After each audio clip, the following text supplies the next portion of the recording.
All right, ladies and gentlemen, welcome back to another episode of the podcast. Podcast got a new name. So we'll get ahead and start there before we get ahead and start rolling. So, new name for the podcast is called Lose Logic. Name came from a friend, actually came from my daughter's mom. So, shout out to her for coming up with the name. Nice little change. Break it down a little different dynamic. But cool beans, got that rolling out the way. So let's see what is on the brain today. So today, as you can see in the topic scrolling there at the ticker on the bottom, what is the culture? So when we talk about culture, obviously I'm going to reference mainly when it comes to Black culture, right? African Americans, things of that nature, right? So what is the culture? The reason this came up is if you've been around the past couple of years, after you've been around at any point in an extended period of time, you've noticed that when it comes to the Black community or the African American community, that you see a lot of things that come up and happen, and a lot of these things end up causing issues, or they end up perpetuating a stereotype, which end up causing people to have a lot of grief or a lot of rebuttals too, because obviously stereotypes, they try to take the actions of a few and try to tie that to the mass, right? Try that to the whole group. So, for example, anytime there's some kind of racial component to a situation, it blows up, like severely blows up. Like, for example, recently there was one with the guy that got pulled over by the cops in Florida. That thing turned into a whole heap of mess. Before that, I'm just talking about recent stuff. There was another situation with a young man, young African American man. He ended up stabbing another teenager at a track meet, and that thing blew up into a whole nother situation, right? And it was, they trying to railroad the kid, a whole bunch of stuff. But when you sit there and you start deep diving into some of this stuff, right? This is where, for me, it gets frustrating. Now, by no means, mind you, do I come from like this crazy affluent background where it's like you didn't grow up, in a ghetto, projects, stuff like that. So that's not the thought process and mindset, right? Grew up in the neighborhood, bunch of stuff going on in the neighborhood, people selling drugs, doing whatever, all that kind of crazy stuff, like typical stuff. But the difference was, like, as I got older, I started to learn, my mindset changed. So that wasn't the things that are, as they say, promoted or pumped up is, cats selling drugs, making a fast money, making the quick money, as a thing where it was like, okay, yeah, that's something I want to do, right? Went a different route. And that came from due to how I was brought up, family structure, how things were set up, how, aunts, uncles, things like that, like how those folks are around, how those folks influenced, how my cousins and I grew up, my brother, sister, everybody, like how we grew up. So you think about that, and then you look at how stuff is now, and you see majority of the people committing most of the crimes are young cats, right? Young dudes in the street, as they say, the YNs and stuff like that in the street, running around doing all kinds of crazy stuff. And it makes you sit back and then look, and you're like, dang, like, what does the culture come to? Like, for me, like, when I grew up, there was a system and a level of protection that was built into the community that was there, and it helped guide it. Like, the community pretty much policed its own for the most part, if you get what I'm saying. So what I mean by that is, like, if we out on the street playing, you cutting up, you doing something you're not supposed to be doing. It was not part of course for a friend of your mom or a friend of your dad or your auntie or somebody, because they all grew up together. Like, so the community was pretty much built around, because folks grew up together, been around each other, knew each other their whole lives, whatever. So that security blanket, as I like to call it, was built in. So it was nothing part of course for somebody other than your parents to correct you if you was doing something wrong. You out there cutting up in the street, acting like you ain't got no sense, somebody was going to check you. If you were, and when I mean get checked, like back in the day, we got our butts whipped, right? Probably PG for the podcast, but somebody put hands on you. You out there acting a fool, doing stuff you're supposed to do, and somebody's going to get you, right? You was going to get got by somebody, in a sense. And that wasn't something where it turned into an issue to where, like, you was doing something wrong, somebody corrected you, your parents are going to come back and say something to the person that corrected you, like, don't correct my child type stuff. That wasn't the case, right? It was a community-based thing where everybody was there to, kind of police and look out for the kids and look out for their folks or whatever and stuff like that. And then you fast forward to now where it's like, Where is that? That's non-existent. Now, you can look at that, and a lot of people say, okay, that comes from a breakdown because of the fact that you have, like the parental structure is gone, and you got, moms, single moms raising young men, and that whole thing, which it does play a part, like it does have an impact. For example, like not having positive male role models um in a young boy's life can have significant repercussions and significant things that stand out. Like I talked about in a previous, like in my previous podcast, podcast before previous podcast, I talked about in the previous podcast where it was like you see guys nowadays or young men nowadays that don't know basic stuff. And when I mean by basic things, you're talking about like basic handyman stuff, like or basic mechanical stuff, how to change a tire, fixing some stuff in the house, like basic stuff that you would have learned if your dad was around doing stuff like that, or you had uncles around that was handy, or just stuff, people around you that could show you the small things that you would need to be able to, be able to survive on your own type deal. And you don't have that. That's one part. But then as you continue to go down, like if you was to make a list and go down the list and you'll just see the things and stuff that's happening and what's going on. As you continue to go down, you continue to see like there are the structures that was there from years ago is now non-existent. And with that lack of structure, you have now kids running around doing all kinds of crazy stuff. And then you look at it and then look at the rate of people having kids young.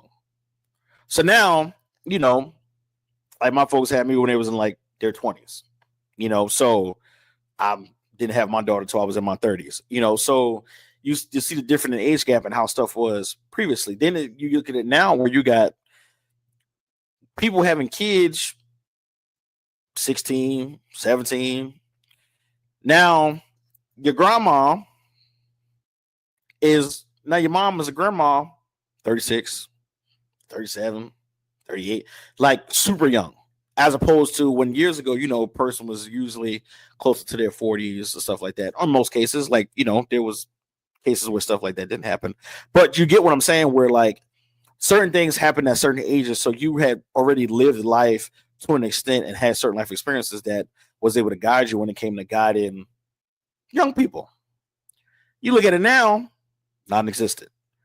Or the structure from a home standpoint, like from the parents, is non-existent.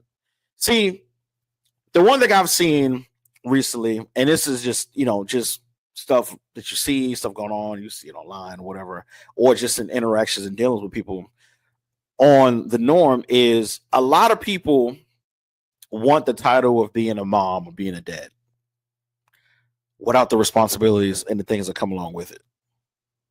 Now, make that make sense. When you become a parent, your whole life changes. Your whole structure in your life changes. Your sole focus now is to take care of that child and to guide that child. From a male standpoint, your job is to provide and take care of your child. So you provide and take care of your family, right? That's as men, that's what we're supposed to do. And then obviously, with the way things have changed now in society, like you get women that are providers as well. So they're taking on that role of being a provider, taking care of stuff, and then also still being a nurturing mom and nurturing the child as well. So with that going on, you sit there and you think about it and you like, okay, cool. But where's the structure? You got kids running around robbing, shooting, thugging, doing all kinds of crazy stuff. And the first thing everybody look up is like, okay, where's the structure? What can we do to help these kids out? Now, like I said, the way I was brought up, it was old school, Old Testament, man. Hey, you out there acting a fool, somebody gonna come see you, somebody putting hands on you, right? You getting the butt whooping. If you go back to the folks, my auntie and mom and them generation and that folks, and the folks before them, you got the switches. Psychological torture. They make you go get it yourself, take it off the tree branch, and you know what's about to happen to you. You ever see the Jackson 5 movie? If you haven't seen, check it out. Exactly what happened. Go get the switch. Now you're getting your butt whipped because you was cutting up. Now, don't happen at all. You got kids 5, 6 years old talking back to their parents. Now, from a cultural standpoint, we used to see this, from the non-black folks. And this is a reference, kind of like a jokey thing talking about it, but that's what you used to see it. So you would see them like, And that's wild. That's a culture thing. Like they can get away with doing that. But now you see how stuff has changed. It's happening with the black folks too. Why? Because you got kids raising kids. Make it make sense. How do you have a child and you see it all the time, people posting on social media, doing all kinds of crazy stuff. You got a kid and you don't see people posting nothing to their kid, but they're posting themselves on trips, going out, doing whatever. And it always tripped me out because I've said it time and time to friends of mine. I was like, the thing that trips me out is I work hard, right? To be able to make sure my daughter has stuff that she need, live life and all that good stuff. And it trips me out how the folks that don't really have money, like, they broke, they check the check or whatever, stuff like that. And that's not an assumption. That's just, you can see it, how they're living their life. But these folks is taking trips, posting all over the place. And I'm like, how the broke people doing all the traveling? And you here working your behind off, something is wrong. Either it's a mismanagement of funds on our part, the folks that's doing what they're doing, or somebody just neglecting responsibilities and deciding to take care of responsibilities. Rather go ahead and take a trip somewhere. And it's like, wow, man, you sit there and just look at him like, explain that to me. Because if you talk to anybody from I would say 2 previous generations ago, when you have a child, everything else goes to the wayside.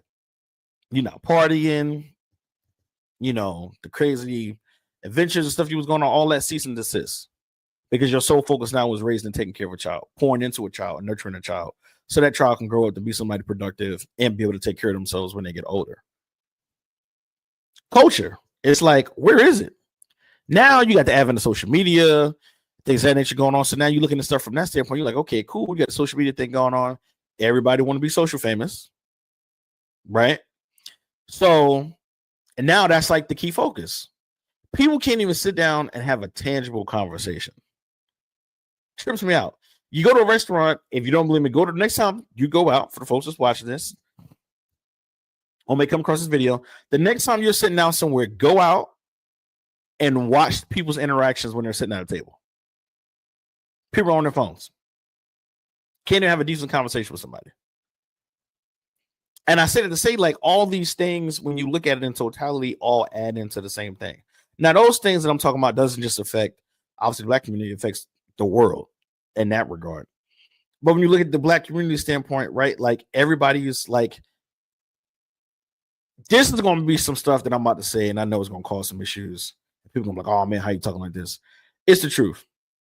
People get pissed off when somebody from the black community gets successful, they make money, they start doing well for themselves. The first thing they do is move out of the place that they grew up in. And then the people that don't leave there get pissed off and get upset about it. And they're like, oh, man, you just run away from the hood. This is the dirt. But then at the same time, it's like, why would I stay? Like, what is a tangible reason for me to stay? If I stay, I'm going to get judged. I'm going to get ridiculed. I'm going to get talked about. Why? Because I took the time and put the work in to make myself successful. Somebody else didn't, and now they got an issue with me. Now they're looking at me saying, oh, you think you're better than us. Oh, you got a little money, man. Now you think you're doing something. No.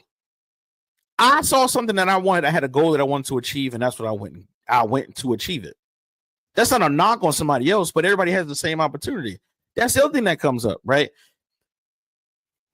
This is going to sound, it's crazy, but it's the truth. I feel at times black people are the most racist people in the country. Why? The first thing out somebody's mouth when somebody gets stopped or can't do something is somebody trying to keep them down. Now, the caveat to what I'm saying is that doesn't mean that doesn't happen. The situations don't happen and come up where somebody is trying to stop you from getting to a certain level or getting to a certain point. It does happen. But the perpetuation and the constant pushing of, man, this person trying to keep me down, man, they're trying to stop me from doing X, Y, and Z. Everybody in today's USA has equal opportunity to do whatever they want. Now, that's not saying that my opportunity, your opportunity is going to be the same. We might have access to the opportunity, but the paths just may be a little different. But you can still succeed and progress to get something that you want if you put the time in to do it, if you put the work in to get to where you want to get to. So a lot of times people don't get to where they want to get to because they're lazy. They don't want to put the work in. For example, you can have a buddy not working, not doing anything, they just bumming it out. You come across, you might have a friend, somebody that's working in a fast food restaurant. They like, hey man, we hiring. You know anybody that's hiring? You know anybody that might be looking for a job? Yeah, man, I got a dude, man. He, you know what I'm saying? He ain't really doing too much. He might be looking for some work. You give that recommendation to the person. They get pissed off with you. Oh man, I can't work that, man. That ain't no money. That ain't no money. So wait a minute. Instead of you taking something where you can have some kind of funds coming in, you'd rather say no and have no money. Now you broke, or you stay broke. But then the first thing out your mouth is nobody want to give you an opportunity. Nobody want to give you a chance. So that's the thing I think a lot of people miss is the fact that you have to start somewhere. Most CEOs and people that are in a higher position from an employment standpoint didn't just walk into that position. Most. Now you got the few, rare occasions, the buddy club. It ain't, what you know sometimes is who you know. That does have effect. We can't deny that. That's just talking facts. But everybody has to start somewhere. The old company that I used to work for, I think the guy I don't even know if he's still running it now, but at the time the guy was running the company, he started as a janitor or somebody cutting the grass for the spot. Worked his way in, got into a low entry spot there at the place, worked his way through, got his education, dude became a CEO. So you can't sit there and say, I don't have an opportunity. Sometimes you have to start at the ground level. You got to work your way in. But if you're too lazy to work your way in, you can't blame everybody else for you not succeeding at something because you chose not to succeed. But that's the way it is, right? That's the way for us. A lot of times, that's the way it breaks down. Person talking about oh man, you doing good, man. You need to come back and get back to the hood, man. Get back to the hood. Get back to what? Why should I pour my resources into something that's not going to invest a return? Now, yes, you can have. I don't know if they still got them now. Boys and girls centers and things of that nature where you can pour into to kind of help the youth. Youth programs and things of that nature that you can have. Yes, that's cool. Pour into that stuff by all means. Volunteer. Be a big brother. Be a mentor. Right, for the brothers and for the sisters too. Be mentors to the young sisters out there. But do that because that's something that you can pour into and you can actually see what you're giving in showing fruits of that. As opposed to somebody just telling you just dump money into something and it's like it proves no point. It serves no purpose. People would say, oh man, these people they running out of here, man, running to the white neighborhoods or the other ethnicity neighborhoods, man, to set stuff up. You need to get back to your own. Okay, for what? I open a store in the hood. Who's more likely to rob me? My own people. Or they want discounts, handouts. Not everybody, but a good majority of them, that's what they want. Then you don't do it. Now they got a problem with you. Like I said, just like if you go to start making money, they got a problem with you. Because they feel you're not doing your responsibility to give back. And it's like, well, what are you doing to contribute? Selling drugs, robbing, stealing, sticking people up. For what? These are the same people that you want to come back and help you. But instead of you helping yourself, your first inclination is to take from somebody that has. Where does that make sense? How is that logical? How is that helping the community grow? I don't understand it. But this is the stuff that, like I said, they'll kill you for. Literally. They had a video posted online. A dude was in the car talking mess on the social media. Dude rolled up on him. He like, yo, man, what's up? What's up? Do something about the car. Ready to do something. It sounded like if you watch the video, like somebody taking the chain or something like that, because dude's wearing a pretty nice chain. Shot him. Boom. Killed him right there on the street. Shot him in the chest. One shot. Gone. For what? We are quick to jump up and say, oh, man, this person's doing this to the black community. This person's doing that to the black community. When we are more critical and more defamating to ourselves than anybody else. And it's a fact. People jump up and say they hate a white person. Nothing happens. But let an incident jump off between a white person and a black person. You got Black Lives Matter. You got Reverend Al Sharpton. I forgot the lawyer's name that was like representing the kid from Florida. All this craziness. All this craziness. But killings going on in Chicago. I don't see no marches. I don't see no rally points. I don't see no nothing. Just saw a story on the news today. Dudes in a gang, California, trafficking women, using music videos to set stuff up, grabbing women, selling them, trafficking them. Black kids, black brothers, trafficking women. Make that make sense. It's on the news. Can't miss it. Not one protest, not one jump up, nothing. Now, probably in the local communities where this was going on, you might get a little rally point, stuff like that. But where's the national push from the community like they do with everything else? Where? Nobody says nothing. I saw another story. I'm gonna have to pull it up, and if I do, I'll pull it and post it on my social. Where they ran up on a dude trying to get him. 7-year-old kid got killed. Where's the money for that kid's GoFundMe? 7-year-old little kid played football. That's the picture they posted was him in his football uniform. Nothing. No traction, no motion, no news, nothing. But yet, if it had been done by a white person to a black person, it'd have been all over the place. What they doing to us, man? They're killing us as a third. Look at the rates. Black on black violence. No coverage. Why? Because it doesn't perpetuate the narrative. It doesn't pump up what they want you to see. It doesn't pump up the dynamic that they want you to hear and they want you to talk about. Make it make sense. How does a 7-year-old kid get killed? Nobody says nothing. Locally, because I believe it was in Florida, they talked about it. They had a GoFundMe for the kid. Got no traction. None. I think when I did, this was some months and months ago, when I looked it up at the time, I think the kid had maybe like $200-300. But then this kid here in Texas stabs the dude. Stabs him in the chest, in the heart. Boom. Kid dead. How much money they had on that GoFundMe for that his parents had, and then all of a sudden they put a motion in court saying that they can't afford an attorney. What happened to the money?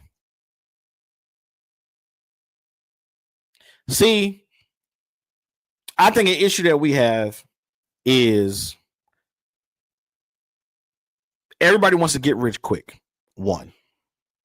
So they'll take a tragedy and try to flip that into a situation where they crying on TV. And nothing that gets me what people do every time that something like this happens, the first thing they do is they want to put God in it. Y'all want to put God in stuff, but where was y'all doing and living right so that you wouldn't be in a situation? God wasn't a factor then, was he? Funny how when stuff get crazy, the first thing everybody do is holler, oh God. Won't go to church. Won't try to live right. Won't try to use your life to help other people and put good out there in the world. Not doing none of that. The second something crazy jump off, you on TV. Oh, I just want to thank God for protecting us. Come on, bro. What are you doing? What are you doing? Lying on national TV. But it's okay because that was a racial situation. Oh, what was us to black people?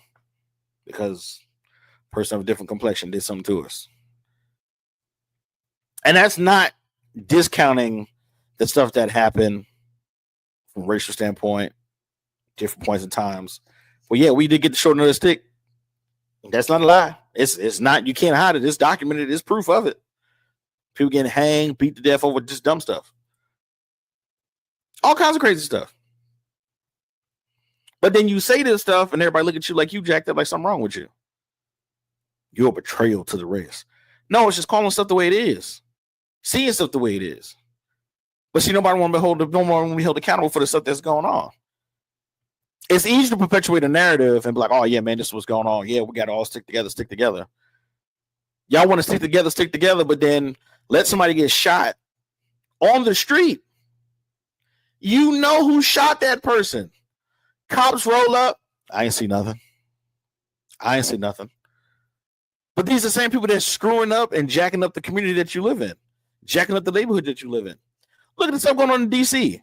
And that's, I mean, nation's capital is nation's capital. But everybody tweeting about that. But then you look at the people posting videos about it. They like, yo, man, it's quiet. I ain't never been this quiet in the streets. Why? Because the big boys is out there. And they ain't playing no games. And they throwing big stuff at you. You got that caught doing stuff you're supposed to be doing. They coming to get you. Now everybody laying low. And then one dude posted a video about it. And he was like, yo, you know what I'm saying? This ain't the time to be doing the stuff you're doing. So if you're doing that, man, lay low. No. I want you to stop doing it all together. Committing crimes, robbing, and stealing people for what? Like I said, everybody has the opportunity to do something to make something of themselves. But nobody wants to put the time in. Everybody wants the quick stuff. Fast, instant gratification, instant salvation. Well, instant satisfaction, instant freaking, they want everything instant. You want it quick, fast. Yeah, man, I got it. Like how some of these dudes trafficking chicks, they got caught. Why? They got some posted on social media. Dude standing there in the video. Dude sitting on the truck. Flaunting. Just putting stuff out there. That's why people get caught up. The crazy thing is, you watch any old gangster movie, stuff going on. Obviously not perpetuating that whole lifestyle, stuff like that. But the logic for some of the folks that were doing shady stuff and not getting caught at the time that they were doing it. Why? Because they too flashy. Don't be loud. Don't be the loudest person in the room. Can't tell these kids nothing. First thing they do something on social media. They will rob and kill somebody. Got the person's jewelry be on social media. Yeah, man, look, we just hit it, man. We just hit it. Then you get locked up. Something bad happened to you. Now your parents are still crying. Talking about something, you was a good kid. Another thing that trips me out. Everybody's a king and a queen. I already know this is going to cause some issues. I don't even care. Everybody is not a king and a queen. Sorry to burst your bubble. There's only one king. Big G upstairs. That's it. People running, I don't even know where this thing came from. But everybody running around, oh, you king, queen, king. No, you're not. Even if you look at history and you look at the breakdowns of kingdoms where there were kings and queens, everybody in the area was not a king or a queen. Sorry. Most of you are peasants. King and queen come with a certain stature. Money is one of them. Most of the folks running around talking about some they king and queen ain't rich, ain't balling like that. And that's a facetious thing to talk about, but it's the truth. Everybody's not a king and a queen, but everybody run around saying that. Then you say that somebody's not a king, then everybody get upset. How? You got one. If you're a believer in Christ and follow Jesus, you're in. There's one. Him. That's it. And like I said, everybody want to run around with this mindset. Oh yeah, man. I'm like, no. You can't even do basic level stuff, and you I'm this, I'm that. No, bro. No, girl. Sorry to burst your bubble. You are not. It is what it is, man. But these are the things that go on that's perpetuated. Don't nobody say nothing about it. Everybody let it slide. Everybody want to be down with the Joneses. Everybody want to roll with the trends. Everybody's a bunch of followers. That's literally what it boiled down to. Everybody's a follower. Everybody want to follow what the next person doing because they feel like that's the new hot thing to do. I talked about on previous podcasts about when they had, I don't know if it's still going on, a crazy TikTok challenge where people were, they running up, kicking people's doors like they the police, running up on with aerosol guns and a Pooh Shiesty mask on. White lady came out on the news and was like, yo, had addicted was in Florida. You know, Florida, everybody, they got guns in Florida just like in Texas. I don't never got as many guns in Texas, but they got guns in Florida just like they do in Texas. And the white lady came out on the news and she was like, yo, y'all think it's all fun and games until somebody gets shot and killed. And now your parents are sitting there crying on the TV talking about something, like I just said with other stuff, how good of a kid this person was. Then actually had, I think it was in Virginia. I don't know if it was in Virginia or West Virginia. Lacrosse player went up, participated in the dumb stuff, and got shot. Oh, man, that's messed up. It's just a game. It's not a game. People out here running around doing stuff that will get you killed. Killed. But because it's a trend, it's the new hot thing to do. Go ahead and do it. Let's do it. Let's all participate. Now, how about you have your own mind? Make a decision. Read, research. You'll see people run up, right? Like somebody was talking about slavery. Good topic. It happened. But I'm like, dig a little bit. What you mean? Well, dig. Where did the slave trade start at? Africa. Why? African tribes back in those times when they would conflict or one was going to take over another, they would win and then they would enslave the men. Then they got to the point where obviously, you know, the folks from Europe started making their way down there and black folks were selling them. Getting sold by your own people. Your own people. Selling you quick, fast, and a hurry for a quick buck. Now, that doesn't discount for the fact that they did come in and people were snatched up, loaded up, forced into certain things, stuff like that. Yes, this is true. It did happen. But when you look at the breakdown and actually start digging and looking into stuff, you start seeing the real information, not the stuff that's just perpetuated out there and constantly repeated. And I think to say that it's like almost like taboo. Oh man, you signing with this, you signing with that. No, man, it's called doing research. It's called reading, expanding your knowledge. When you expand your knowledge, the things that are ignorant and don't make sense, you tend not to follow those. You tend to start making smart decisions. You tend to start digging and looking at things and not just taking everything at face value. Like when that situation jumped up with the kid in Florida with the cop, I was like, okay, something a little odd, you know, short clip. Everybody went nuts. Oh man, please do an XYZ to him. I've been pulled over several times, like I said in the previous video. Hey, look, man, I've been pulled over in Virginia, Commonwealth. Hey, look, it is what it is. Shout out to Virginia. But I got pulled over then, and cop was being the dick. Did I get crazy and start mouthing up to the cop? Why you pull me over? Why you pull me over? And the cop told you why they pulled you over, and you like, no, that's not.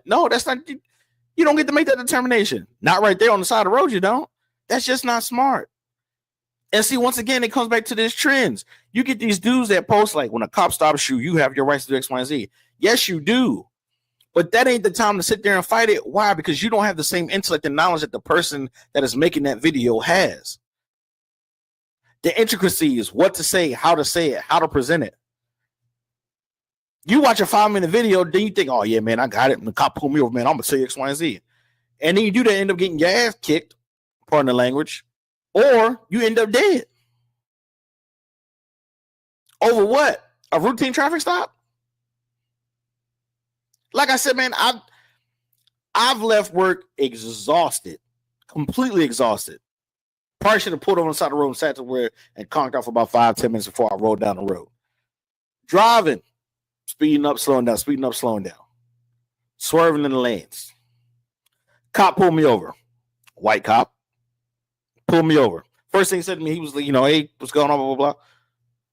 Asked license registration. Now, my time, he pulled to the car, window stuff's down, lights on, ID in hand, ready to go.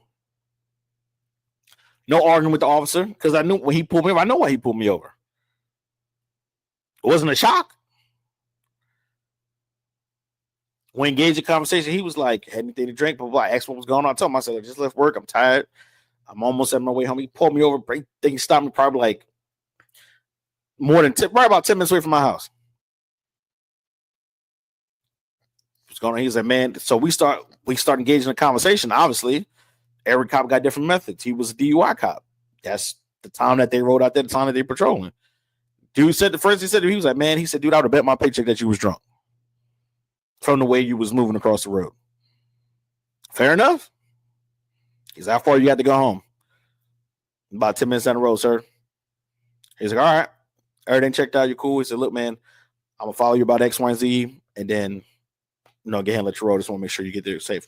No problem. Appreciate it. No issues. Now, if I got there, why are you pulling me over, man? This is in the third, talking all kinds of crazy. Now we having a different conversation. I was in North Carolina. This was some 2012. Like I said, I talked about this on the previous podcast too. I was speeding, reckless driving. I passed a cop doing 102 miles an hour. 102. Woo. Racing to get back to base.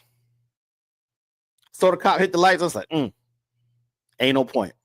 Pulled over on the side of the road and sat there. Cop came up. And the reason he was going so fast, what's going on, man? Tell the cop, I was like, look, man, I got to be back on base by X, Y, and Z time. I am pushing it. Cop said, license registration, gave it to him. He was like, sit tight. He went and checked my stuff, came back. He was like, look, I understand you're rushing to get back. Next time be more mindful of your time. He said, but slow it down. You don't want to end up dead trying to make it back to something. Yes, sir. Trail the rest of the way. So it's not a blanket of every cop or every white cop is racist or the cops is out here trying to get you. Now, I'm logical. There are bad apples everywhere. It does happen. You do come across some a-hole cops that's just an a-hole to be an a-hole. But your response to them to de-escalate stuff is to try to be as minimal as possible. Why? And then people talk like, oh man, you just giving up your power, man. No, it's called being smart. Using logic. You start mouthing off getting all swollen in the chest for what? You are completely at a disadvantage. One, is more them than you. Two, they got weapons, you don't. And even if you do, you damn sure don't want to touch it because you already know what's about to happen to you. Be smart about what you're doing. Be smart about how you're moving. Stop perpetuating narratives for no reason. Then somebody say something to you because you perpetuating exactly whatever they have formulated in their head. Now you got an issue. Now you got an attitude. But you putting yourself in a situation for people to say something to you about what you're doing and how you're moving. But then you get upset. Now you got an attitude. Now you're mad. Oh, they're trying to keep you down. They doing this to you. They doing that to you. It's not always the case. So I say in closing, man, I don't know what the culture is and where it's going. I just tell my folks, look, man, everybody got an opportunity now to be successful and make something of themselves. And everybody has a chance to do better. So do better. I'll catch y'all on the next one, man. Make sure you like, listen, subscribe. We starting to roll. TikTok, Instagram, YouTube, iTunes. So have a way you can listen to the pod, listen to it. Have a way you can catch up with the video, catch up with it. Make sure y'all comment, voice your opinions. Let me know what you think, man. Let me know what you're feeling. I'll check in with y'all later. Y'all have a good one.